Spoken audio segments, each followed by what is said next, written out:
देखिए, दो चालकों को श्रेणी क्रम में जोड़ने पर ऊष्मा प्रवाह की दर क्या होती है, ठीक है, संधि का तापमान क्या होता है, ठीक है, तुल्य ऊष्मा चालकता गुणांक क्या होता है, इन सबसे संबंधित सूत्र आप पढ़ चुके थे, ठीक है। उसको एक बार फिर से आप याद कर लीजिएगा, ठीक है। कहीं भी लगाना होगा आपको न्यूमेरिकल जब, तो आप सूत्र का प्रयोग करने के बजाय जो विधि बताई गई है उस विधि का प्रयोग करके ही लगाएंगे तो अच्छा रहेगा आपके लिए, ठीक है। उससे कॉन्सेप्ट भी डेवलप होता है ना कि कैसे ऊष्मा का प्रवाह होता है।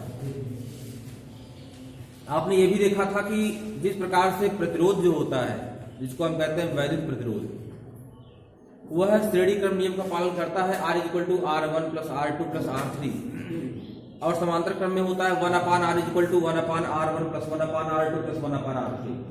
उसी प्रकार से अगर ऊष्मीय प्रतिरोध है, उसको भी हम R से ही दिखाते हैं, ऊष्मीय प्रतिरोध है और दो चालकों को हमने जोड़ा हुआ है, पहले चालक का ऊष्मीय प्रतिरोध R1 है और दूसरे चालक का ऊष्मीय प्रतिरोध R2 है, तीसरे का R3 है, तो श्रेणी क्रम में जोड़ने पर R = R1 + R2 + R3 हमने देखा था, ठीक है। उसी प्रकार से अगर समांतर क्रम में जोड़ दिया जाए समांतर क्रम में जोड़ दिया जाए उसमें चालकों को, तो प्रतिरोधों का जो समांतर क्रम संयोजन होता है अर्थात 1/R = 1/R1 + 1/R2 + 1/R3, उस नियम का पालन भी यहां पर हो जाता है। तो हमको क्या पढ़ना है, समांतर क्रम चालकों का समांतर क्रम संयोजन।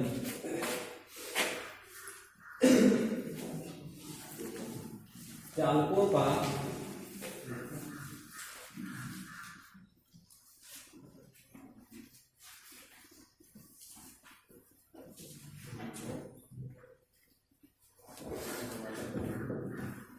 का समांतर क्रम संयोजन। दो चालक हम ले रहे हैं, अब चालक आप सीधा बना करके ऐसे बना दीजिए, चालक समझ लेंगे आप। ये देखिए, एक चालक ये हो गया, दूसरा चालक ये। अब घनाभ बना करके भी आप कर सकते हैं, दो घनाभ बनाइए, उससे अच्छा है कि दो चालक बना दीजिए, लंबाई में जोड़ देंगे आप तो श्रेणी क्रम हो जाएगा, और 1/1 ऊपर नीचे रख देंगे तो समांतर क्रम हो जाएगा। जैसे यहां रखा हुआ है, ये हमारा पहला चालक है और ये दूसरा है, दोनों की लंबाई L है। समांतर क्रम में क्या होता है कि लंबाई जो है वो बराबर रहती है दोनों चालकों की, ठीक है, जबकि क्षेत्रफल दोनों के अलग अलग हो सकते हैं। पहले का क्षेत्रफल A1, क्षेत्रफल का मतलब अनुप्रस्थ परिच्छेद का क्षेत्रफल, चालक हमारा है वर्गाकार होगा अगर उसका एक क्षेत्रफल, जैसे ये आपका जस्टर है, ऐसे भी हो सकता है, तो ये इसका क्षेत्रफल हो गया। बेलनाकार अगर होगा तो वृत्तीय बनेगा इसका क्षेत्रफल। मैथ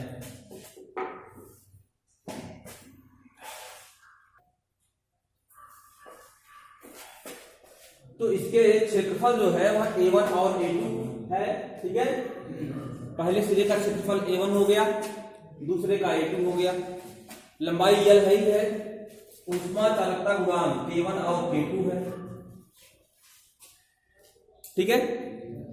यहां पर चालक का जो पहला सिरा है इसका तापमान है θ1 और जो अंतिम सिरा है उसका तापमान θ2। दोनों चालकों के लिए वही बात है, दोनों चालकों के लिए वही बात है। इस पूरे चालक के इस पूरे सिरे का तापमान θ1 है और इस पूरे सिरे का तापमान θ2 है, अर्थात डिफरेंस पूछा जाएगा तो θ1 - θ2 लिखा जाएगा। पहले चालक के लिए भी वही चीज है, दूसरे के लिए भी वही चीज है, ठीक है।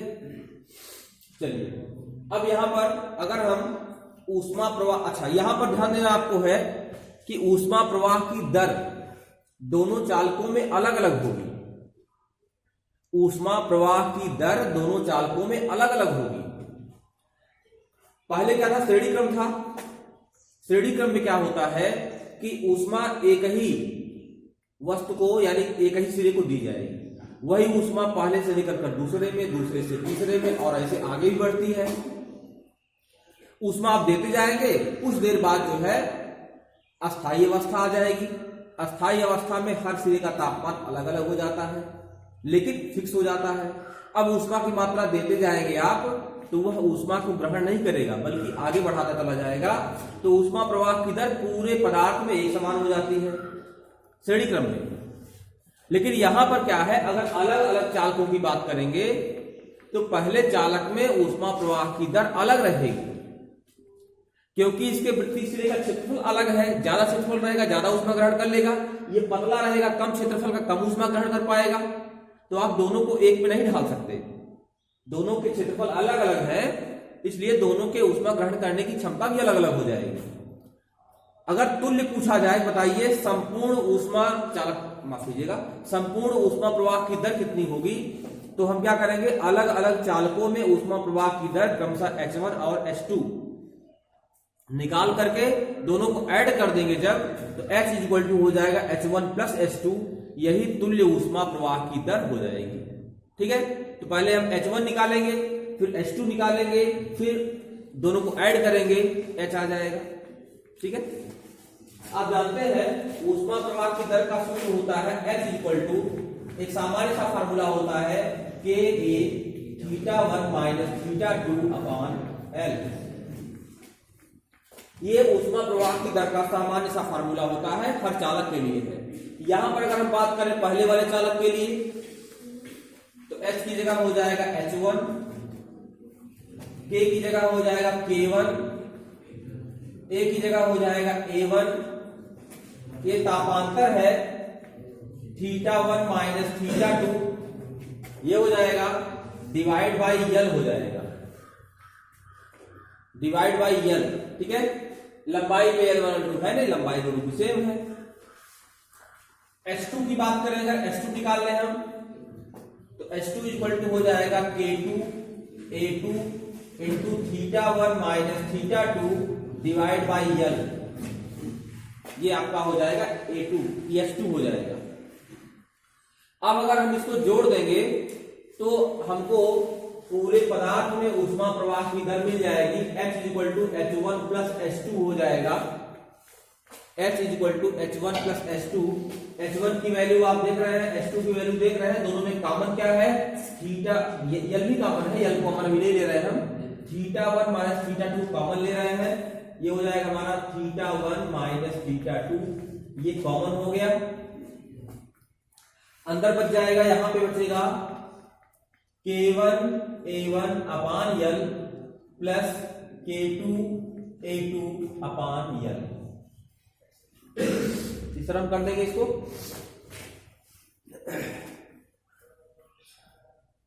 अब यहां पर आप क्या करेंगे, H इक्वल टू हो जाएगा θ1 माइनस θ2 ब्रैकेट में हो गया, इसको ऐसे कर दीजिए, K1 A1 अपान L है, इसको 1 अपान L अपान K1 A1 कर दे रहे हैं, ऐसे कर दे रहे हैं, 1 अपान L अपान K1 A1, ऐसे कर देंगे तो उल्टा हो जाएगा अपने आप। जैसे 1/2/3 करेंगे, 3 उल्टा चला जाएगा ऊपर, तो ऐसे लिखा हुआ है, हमने इसको ऐसे कर दिया। अभी क्यों किया है, अभी आप जान जाएंगे तुरंत। प्लस 1 अपान इसको L अपान K2 A2 ऐसे लिख देंगे हम। वास्तव में L अपान Ka जो है ये ऊष्मीय प्रतिरोध होता है, या पढ़े होंगे श्रेणी क्रम वाले में रहा होगा, L अपान Ka ये ऊष्मीय प्रतिरोध का फार्मूला होता है। लंबाई, क्षेत्रफल और ऊष्मा चालकता के गुणांक के पदों में आप इसके पहले वाला टॉपिक जब देखेंगे, रीड करेंगे, तो ये प्रतिरोध है, किसी भी चालक का प्रतिरोध होता है L1 बटे K1 A1, या R2 अगर है तो L2 बटे K2 A2। क्योंकि यहां पर L1 L2 नहीं, केवल L है, तो L बटे K1 A1 होगा तो पहले चालक का प्रतिरोध हो जाएगा, और L बटे K2 A2 को दूसरे चालक का प्रतिरोध हो जाएगा। तो कहने का मतलब ये ऊष्मीय प्रतिरोध है, इसलिए हमने इसको इस रूप में लाने के लिए उसको उल्टा करके लिखा हुआ है।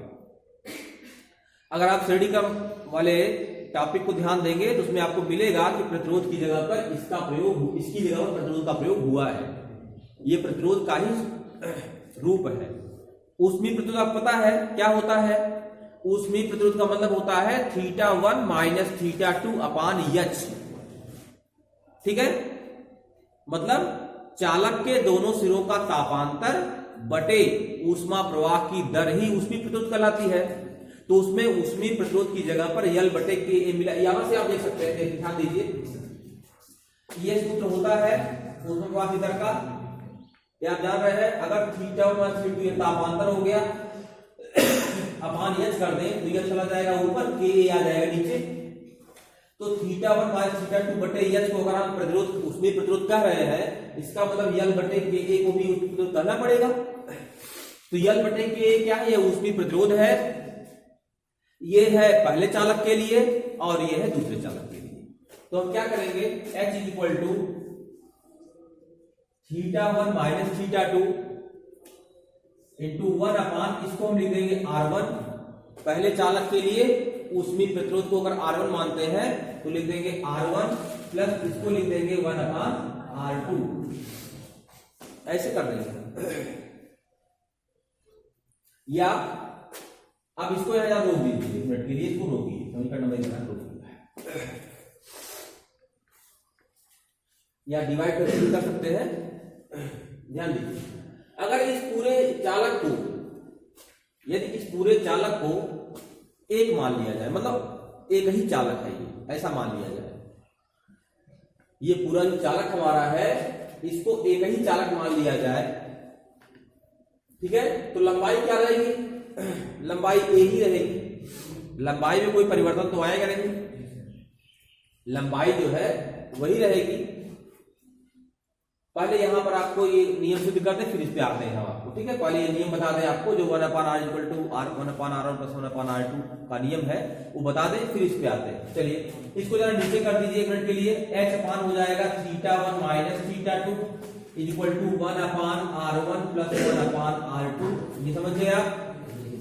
देखिए अब theta one minus theta two upon H, ये क्या होता है? किसी भी चालक का प्रतिरोध होता है। Theta one minus theta to अर्थात चालक के दोनों सिरों का तापांतर बटे ऊष्मा प्रवाह की दर। यहां पे क्या है? Theta one minus theta to ये चालक के दोनों सिरों का तापांतर है, और H जो है संपूर्ण चालक में ऊष्मा प्रवाह की दर है। जहां H1 जो है वो पहले चालक में ऊष्मा प्रवाह की दर, H2 जो है वह दूसरे चालक में ऊष्मा प्रवाह की दर, दोनों को ऐड करके ही हमने H निकाला है। अर्थात यहाँ पर जो H आया है वह दोनों चालकों को मिला करके जो एक ज्वाइंट कंडक्टर बना हुआ है या संयुक्त चालक बना हुआ है उसमें ऊष्मा प्रवाह की दर है। तो यह संपूर्ण चालक के ऊष्मा प्रवाह की दर है और यह चालक के सिरों का तापांतर है। इसका मतलब यह ऊष्मीय प्रतिरोध होगा संपूर्ण चालक का, पूरे चालक का। तो पूरे चालक के ऊष्मीय प्रतिरोध को हम R दिखा दें तो theta one minus theta two अपान H की वैल्यू क्या हो जाएगी? R हो जाएगी। ये पूरे चालक का, दोनों को मिलाकर बनाया गया है। हमने पूरे चालक को एक ही मान लिया, दोनों को ज्वाइंट करके एक चालक मान लिया है। उस चालक का जो ऊष्मीय प्रतिरोध है वो कैपिटल H है, माफ कीजिएगा, ऊष्मा प्रवाह की दर कैपिटल H है और उसका जो ऊष्मीय प्रतिरोध है वो R है। तो theta one minus theta two अपान H की वैल्यू क्या हो गई? R हो गई। तो ये उसका उल्टा है ना। इसको आप 1 अपान, इसको आप नीचे कर सकते हो, तो theta one minus theta two अपान H की जगह पे आप 1 अपान R कर देंगे, तो ये हो जाएगा 1 upon R equal to 1 upon R1 plus 1 upon. इसको आप नोट कर सकते हैं और यहां से आप कर सकते हैं कि ऊष्मीय प्रतिरोध भी वैद्युत प्रतिरोध की तरह समांतर क्रम संयोजन के नियम का पालन करता है, ठीक है ना। इसको नोट करके आप दिखा सकते हैं।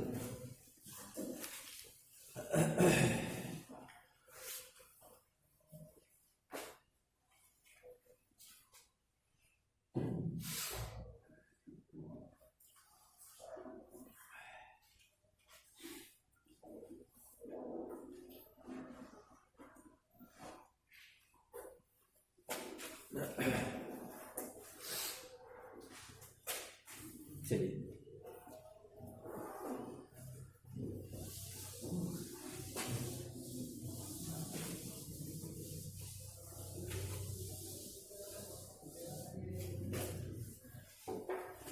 अब हम जरा ऊष्मा चालकता गुणांक वाले टर्म्स में आ जाते हैं। ऊष्मा चालकता गुणांक, तुल्य ऊष्मा चालकता गुणांक क्या होगा, इस पर आ जाते हैं। तुल्य ऊष्मा चालकता गुणांक क्या होगा, इस कंडीशन पर हम आ जाते हैं। ठीक है, ध्यान दीजिएगा, यह दोनों चालक जो है जिनके वृत्तीय सिरों के क्षेत्रफल A1 और A2 है, यदि इनको एक तुल्य चालक मान लिया जाए, दोनों चालकों को मिला करके एक चालक मान लिया जाए, और जो कार्य इन दोनों चालकों से मिलकर के होता है वही कार्य वो अकेला चालक कर दे, तो वह उसके इक्विवेलेंट हो जाएगा, तुल्य हो जाएगा। ठीक है, तो अगर ये तुल्य चालक हो गया हमारा, तो उस समय ऊष्मा प्रवाह की दर क्या होगी, h हो जाएगी, h। फार्मूला आप जानते हैं, h का फार्मूला क्या होता है, h इक्वल टू होता है k a θ1 minus θ2 upon l। तो क्या करेंगे यहाँ पे, k हो जाएगा, k क्या हमने मान लिया है कि k जो है इस पूरे चालक को अगर हमने एक चालक मान लिया है तो इसका ऊष्मा चालकता गुणांक k होगा। अभी k की वैल्यू जो है k1 और k2 के टर्म्स में आ जाएगी। ठीक है ना, तो k जो है यह पूरे चालक का तुल्य ऊष्मा चालकता गुणांक है, k हो गया। a होता है, a की जगह हो जाएगा A1 प्लस A2, क्योंकि पूरा चालक एक मान लिया आपने, तो दोनों के क्षेत्रफलों को ऐड कर देंगे आप A1 और A2 को, तो ये पूरा क्षेत्रफल हो जाएगा। तो k a फिर θ1 माइनस θ2, तापांतर तो वही है, पहले चालक का भी वही है, दूसरे का भी वही है, ज्वाइंट का भी वही है। ठीक है ना, अपान दूरी वही हो जाएगी l। तो h इक्वल टू हो जाएगा k a1 plus a2 θ1 minus θ2 divide by l। अब जरा इस पर ध्यान दीजिएगा, इस पर ध्यान दीजिए आप जरा। और इसके ऊपर एक क्वेश्चन था ये वाला, इसमें हमने क्या किया था कि यहां भी हमने ऊष्मा प्रवाह की दर निकाला था, दोनों का लेकिन अलग अलग निकाला और जोड़ दिया था। यहां हमने क्या किया है, दोनों पदार्थों को मिलाकर एक पदार्थ माना तब निकाला है। इन दोनों बराबर ही आने चाहिए, चाहे दोनों को निकाल के जोड़ेंगे हम तब भी वही आना चाहिए, और दोनों को हमने एक पदार्थ मान लिया है तब भी वही आना चाहिए। दोनों को सेम कर दीजिए, बराबर कर दीजिए दोनों को। जब बराबर दोनों करेगा, h की वैल्यू ये भी है, h की वैल्यू ये दोनों, ये वैल्यू दोनों सेम हो जाएगी, तो क्या हो जाएगा, k ब्रैकेट में A1 plus A2 in bracket θ1 minus θ2 divide by l बराबर हो जाएगा, उधर आप आएंगे तो θ1 माइनस θ2 ब्रैकेट में k1 A1 plus k2 A2 divide by l, ऐसे कर दे रहे हैं। तो यहां पर ये पोर्शन कट जाएगा, l से कट जाएगा, तो k की वैल्यू क्या हो जाएगी, k इक्वल टू हो जाएगा k1 A1 plus k2 A2 divide by A1 plus A2। k equal to k1 A1 plus k2 A2 divide by A1 plus A2। ये तुल्य ऊष्मा चालकता गुणांक है, जिसमें k1 और k2 दोनों के अलग अलग ऊष्मा चालकता गुणांक है, और A1 और A2 जो है वह दोनों चालकों के वृत्तीय सिरों के या अनप्रस्थ परिच्छेद के क्षेत्रफल है। तो आप इसको याद रखेंगे, क्या होगा, k equal to k1 A1 plus k2 A2 divide by A1 plus A2। k equal to k1 A1 plus k2 A2 divide by A1 plus A2। यह क्या है, ये तुल्य ऊष्मा चालकता गुणांक है। ठीक है, यहां पर ध्यान दीजिए, अगर A1 और A2 दोनों क्षेत्रफल बराबर हो, ठीक है, अर्थात जिन चालकों को हमने समांतर क्रम में जोड़ा हुआ है, जिन चालकों को समांतर क्रम में जोड़ा गया है, अगर उनका क्षेत्रफल बराबर है, अर्थात A1 और A2 बराबर है, A1 भी A के बराबर है समझिए, A2 भी A के बराबर है, अर्थात A1 equal to A2 equal to A, दोनों A के बराबर है, तो यहाँ A1 की जगह A हो जाएगा, A2 की जगह भी A हो जाएगा, और यहाँ पर A प्लस A 2A हो जाएगा। तो यहां से A कॉमन निकलेगा, A से कटेगा, क्या बचेगा, K1 प्लस K2 बटे 2 बचेगा। ठीक है, अर्थात फार्मूला क्या बनेगा हमारा, यहां लिख दे रहा हूं k बराबर k1 plus k2 divide by 2। बहुत सिंपल सा फार्मूला है। k इक्वल टू क्या होगा, k1 plus k2 divide by 2, अर्थात दोनों ऊष्मा चालकता गुणांकों को जोड़ करके उसका आधा कर दीजिए। पहले चालक का ऊष्मा चालकता गुणांक, फिर दूसरे का ऊष्मा चालकता गुणांक, दोनों को ऐड करके आधा कर दीजिए। जो आएगा वही तुल्य ऊष्मा चालकता गुणांक पूरे पदार्थ का हो जाएगा, बशर्ते दोनों चालकों के अनुप्रस्थ परिच्छेदों के क्षेत्रफल बराबर होने चाहिए। दोनों चालकों के वृत्तीय सिरों के क्षेत्रफल, लंबाई तो पहले से ही बराबर है, वृत्तीय सिरों के क्षेत्रफल अगर बराबर है तो आपको अगर निकालना है तुल्य ऊष्मा चालकता गुणांक, तो क्या करेंगे कि हम जो है दोनों के ऊष्मा चालकता गुणांकों को जोड़ करके उसका हाफ कर देंगे, आधा कर देंगे, तो इक्विवेलेंट ऊष्मा चालकता गुणांक आ जाएगा। समझ गए होंगे अब? तो ये दोनों जो संयोजन है आप इसको याद रखेंगे। एक इंगनहाउस का प्रयोग है, कुछ किताब में दिया है, कुछ में नहीं दिया हुआ है। इंगनहाउस का प्रयोग, ठीक है, मैं बता दे रहा हूं, उसको आप जानते रहिएगा। इंगनहाउस का प्रयोग क्या है? इंगनहाउस का प्रयोग, ठीक है,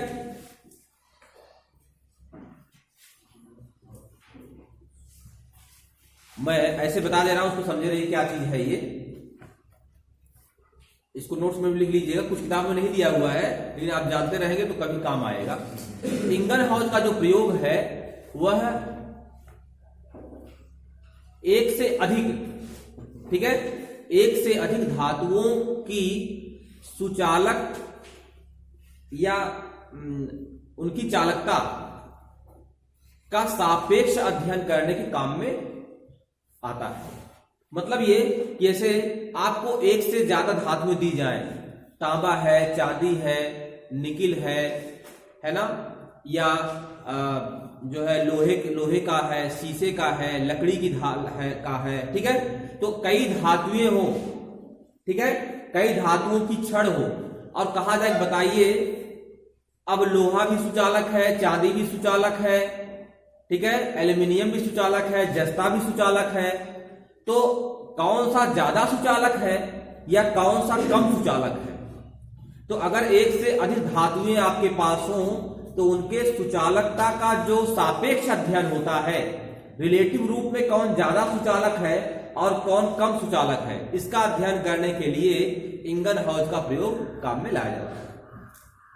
ठीक है ना? तो बहुत सिंपल सा प्रयोग है, प्रयोग में कुछ नहीं है। क्या करना है कि जिन जिन धातुओं की क्षणों का अध्ययन करना है, अर्थात जिन जिन धातुओं के चालकता का अध्ययन करना है कि कौन ज्यादा सुचालक है, कौन उससे कम सुचालक है और कौन सबसे कम सुचालक है, ठीक है, उनके सुचालक होने का जो क्रमबद्ध अध्ययन करना है कि अपेक्षाकृत कौन ज्यादा सुचालक है या कौन कम सुचालक है, ऐसी धातुओं की बनी हुई एक समान लंबाई की छड़ें ले ली जाती हैं। जैसे लोहा है, शीशा है, लकड़ी है या एल्यूमिनियम है, चार धातुएं मान लीजिए है, तो चार धातुओं की एक समान लंबाई की छड़ ले ली जाएगी। कुछ भी लंबाई ले लीजिए, 10 सेंटीमीटर, 20 सेंटीमीटर, कुछ भी लंबाई की छड़ ले लीजिए, लेकिन एक समान लंबाई की छड़ होनी चाहिए। उसके बाद एक धातु का लोहे का ही मान लीजिए, एक धातु का घनाकार बॉक्स हो, धातु का घनाकार बॉक्स है ना, ओपन हो, धातु का घनाकार बॉक्स हो, जैसे ये मान लीजिए, ये तो घनाभ के आकार का है, इसको घनाभ भी मान लीजिए, कोई दिक्कत नहीं, घन मान लीजिए, चाहे जैसा ही मान लीजिए। ऐसे ये धातु का हो गया, और यहां पर पेचों को लगा दीजिए। जैसे यहां पर पेच लगे होंगे, उन पेचों में आप कस देंगे। जो लंबाई की छड़ आपकी है, जैसे एक आपके लोहे की छड़ हो गई, तो यहां पर क्या करेंगे, इसको आप ऐसे कस देंगे। दूसरी लकड़ी की छड़ है, उसको भी कस देंगे यहाँ पे। तीसरी जो है शीशे की है, उसको भी कस देंगे। चौथी एल्यूमिनियम की, उसको भी कस देंगे। जितनी धातुओं के छड़ों के बारे में अध्ययन करना है, उतनी धातुओं की को पेचों के माध्यम से आप इस एक सतह, किसी एक सतह पर, ये लोहे का बॉक्स सही है, इसकी किसी एक सतह पर जो है वो कस दीजिए। यहाँ पिन लगा रहेगा, वहां पर आप कस दीजिए पेज के माध्यम से। एक समान लंबाई छड़ हो गई, ठीक है। इसके बीच में पानी भर दीजिए, जल आप भर देंगे पूरा, और नीचे की सतह को आप उच्च ताप तक गर्म करते रहेंगे। मतलब स्पिरिट लैंप के माध्यम से, अगर छोटा प्रयोग है स्पिरिट लैंप के माध्यम से, ज्यादा प्रयोग है तो किसी अन्य स्रोत से, जिससे कि ऊष्मा इस तल को मिलती रहे। एक समान गति से ऊष्मा एक सतह को आप देंगे तो वह सभी सतहों को बराबर रूप से मिल जाया करेगी। एक ही सतह काम ही है, जो ऊष्मा यहां मिलेगी वही यहां मिलेगी, वही यहां मिलेगी। मतलब इस पूरी सतह को, जहां पर वो पेंच लगे हुए हैं, इस पूरी सतह को जो ऊष्मा मिलेगी वो एक समान गति से मिलेगी। समझ गए होंगे आप? एक समान गति से ऊष्मा जो है वो सभी को प्राप्त हो जाएगी। अंदर जल भरा हुआ है और लगातार वो बॉयल किया जा रहा है। उसका तापमान मान लीजिए 100 डिग्री सेंटीग्रेड है, तो अपना वो ऊष्मा जो है सतह को देगा। लोहे का ही है, ऊष्मा प्राप्त होगा तो वो ऊष्मा कहां जाएगी? वो ऊष्मा लोहे पे भी जाएगी, लकड़ी वाले में जाएगी, शीशे वाले में जाएगी, एल्यूमिनियम वाले में जाएगी। सभी पर मोम लपेट दीजिए समान दूरी तक, या पूरा लपेट दीजिए, या तो समान दूरी, अगर कम लपेटना है समान दूरी तक लपेटिए, पूरा लपेटना है तो समान दूरी तक। समान लंबाई छड़ है ही है, समान लंबाई की छड़ तो ऑलरेडी है, तो आप पूरी छड़ पर जो है वह मोम लपेट दीजिए। जब आप पूरी छड़ मोम लपेट देंगे तो ऊष्मा जो है जल को मिलेगी, जल बॉयल कर रहा है, ऊष्मा इस लोहे के सतह को मिलेगी। वो ऊष्मा पेज के माध्यम से कहां जाएगी? जो लंबाई की छड़ें हैं उन छड़ों में संचरित होगी। तो जिन छड़ों में ऊष्मा का चलन तेज होगा उसमें ऊष्मा दूर तक पहुंच जाएगी, जिसमें ऊष्मा का चलन धीमी गति में होगा उसमें ऊष्मा कम दूर तक पहुंचेगी। और जब ऊष्मा उसके अंदर जाएगी तो उस पर चढ़ी हुई जो मोम है वो पिघलेगी, ठीक है। जिसमें ज्यादा दूर तक ऊष्मा पहुंच जाएगी उसमें मोम ज्यादा लंबाई की पिघल जाएगी, जिसमें कम पहुंचेगी वो कम लंबाई की पिघलेगी मोम उसमें, ठीक है।